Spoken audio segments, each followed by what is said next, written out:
Not goodbye, only good night.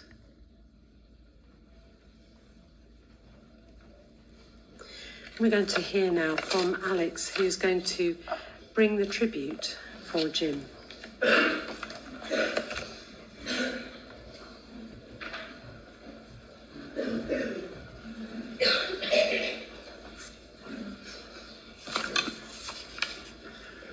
Some years ago, an old friend said to me, "You're never truly dead until there's nobody left who remembers who you were."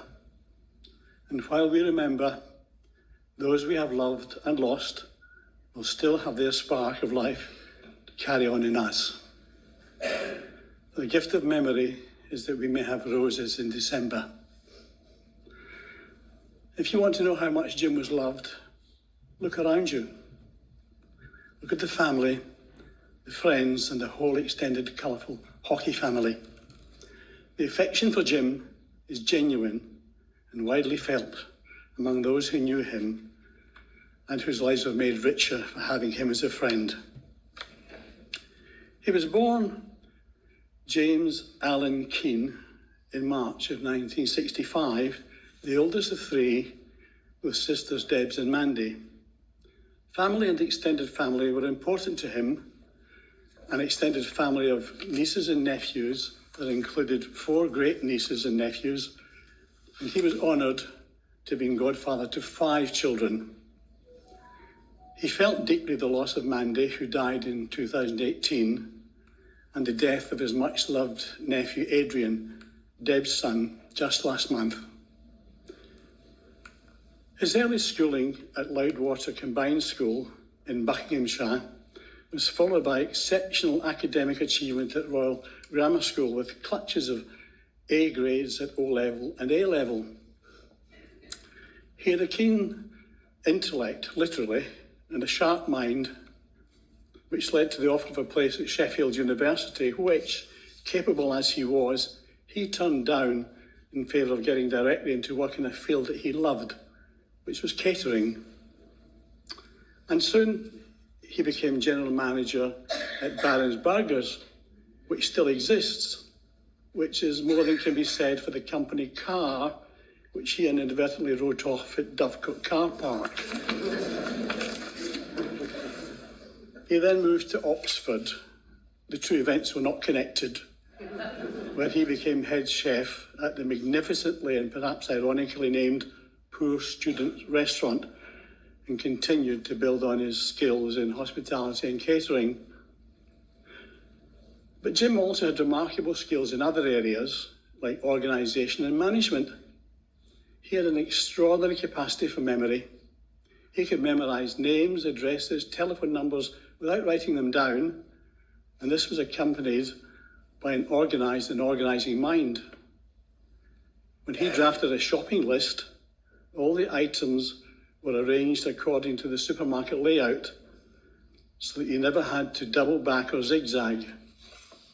It's a skill of which I was greatly envious, because it cost me a small fortune in unintended purchases. So a change of direction took him to facilities management at RAF Strike Command, where he could use those great organisational skills. Jim was a big guy, but not just physically. For those who knew him, knew that that strong exterior held an equally strong heart of kindness and decency. And that led him to an extended period at the Shaw Trust, where he worked with people with complex needs to help them improve their life chances in work and living. He was much loved there, both by colleagues and those whom he helped to support. It was an area in which Jim naturally excelled, for he saw the best in others, and so he gave the best of himself.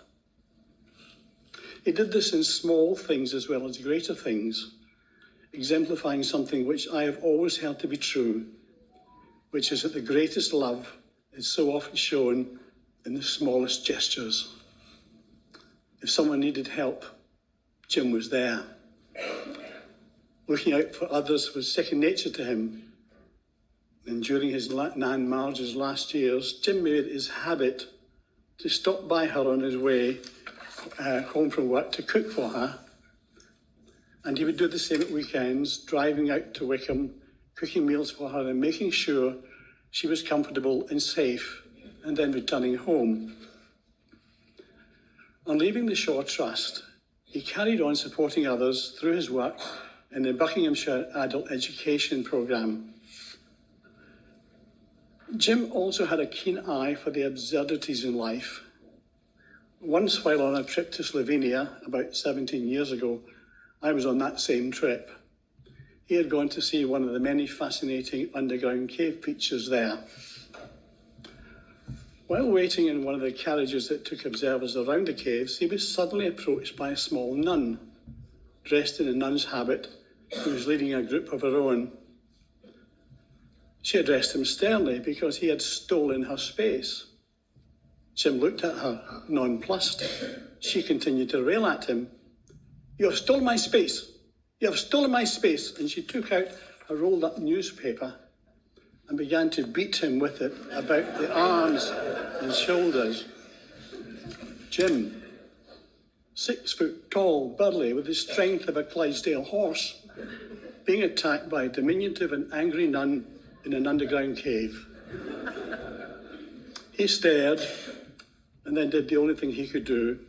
He began to laugh, that huge laugh of his, until tears ran down his face. But ever after, when he recounted the story, she was known to him as Attila the Nun. His passion, shared by all of us who knew him, was ice hockey. And he was a stalwart at road shows all around the country, raising funds for the betterment of British ice hockey. Indeed, that's how we came to know him. We had been in Hull for the national playoffs around 20 years ago in a small hotel, having a coffee in the lounge one evening, when Frances, my wife, said, "Oh, look, there's those 2 Five Flyers guys that we saw in Kirkcaldy. I'm going over to say hello." And off she went. In later years, Jim was to tell me, "We had no idea who she was, but she seemed to know us, so we humoured her." And that began an enduring friendship, a hockey friendship that also became a personal friendship. It would do a disservice to Jim, however, if I were to paint a picture of him that was only flattering. He was not one-dimensional. He was, however, highly competitive, and he played to win. He loved quizzes, and with his formidable memory and encyclopedic knowledge, he was someone you wanted to have on your team and feared to see on someone else's. He loved board games like Scrabble and Risk, but if he lost, he could become, well, downright grumpy. One evening, while playing Risk with friends, he and Gordon had lost. On the journey home, Jim was still analysing the game. "Why did you make that move? If you had made the move you should have made, I'd have been able to make my winning move. You stopped me winning." Grumpy or not, you will know already that all that would have got him was a Gordon eye roll.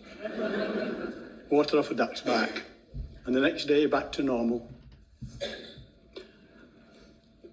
Jim was what I'd call a pragmatic optimist. He would not give in to fears and uncertainties. Jim lived his life in the light, not the shadows. Earlier last year, he had been tested for a prostate condition.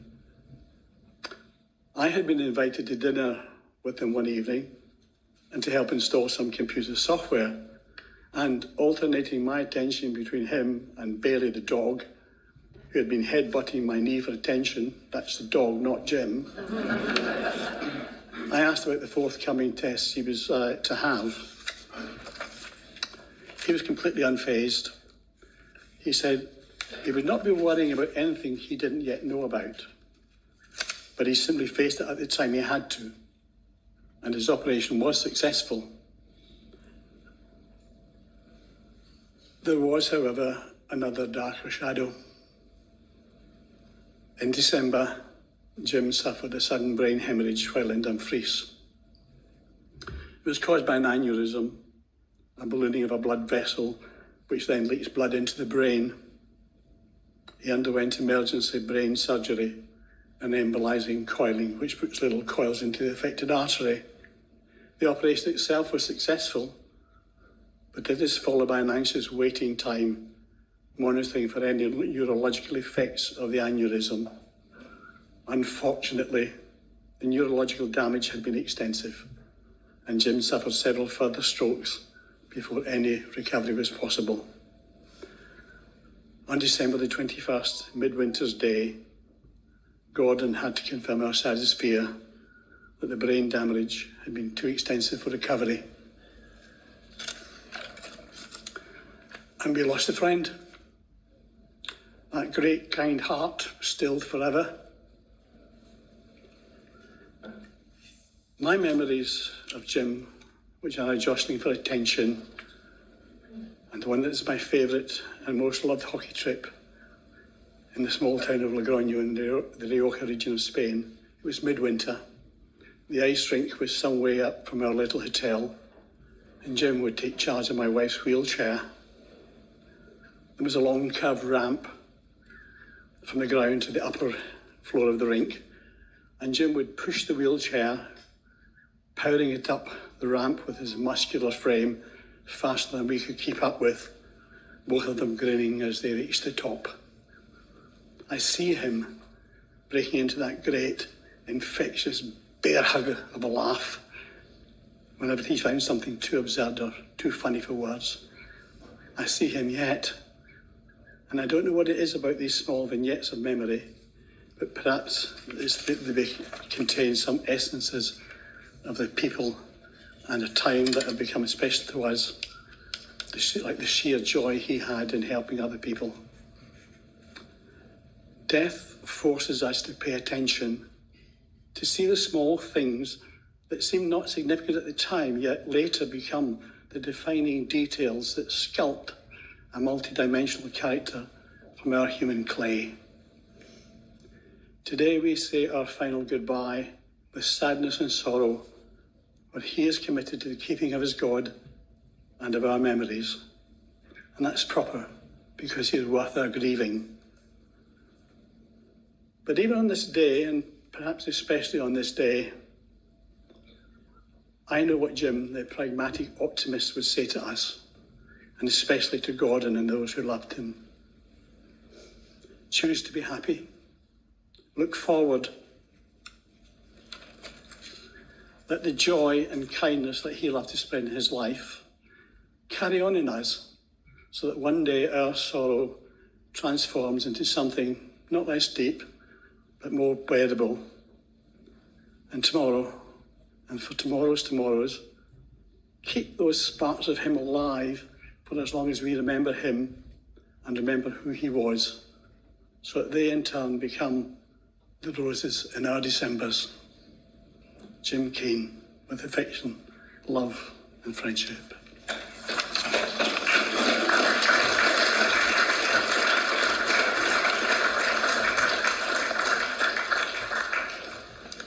Alex, thank you so much. Such a wonderful tribute to Jim. So we're going to continue with a prayer to the God who sees all that we are and knows those roses in December that we celebrate. Let's pray. Merciful Father, hear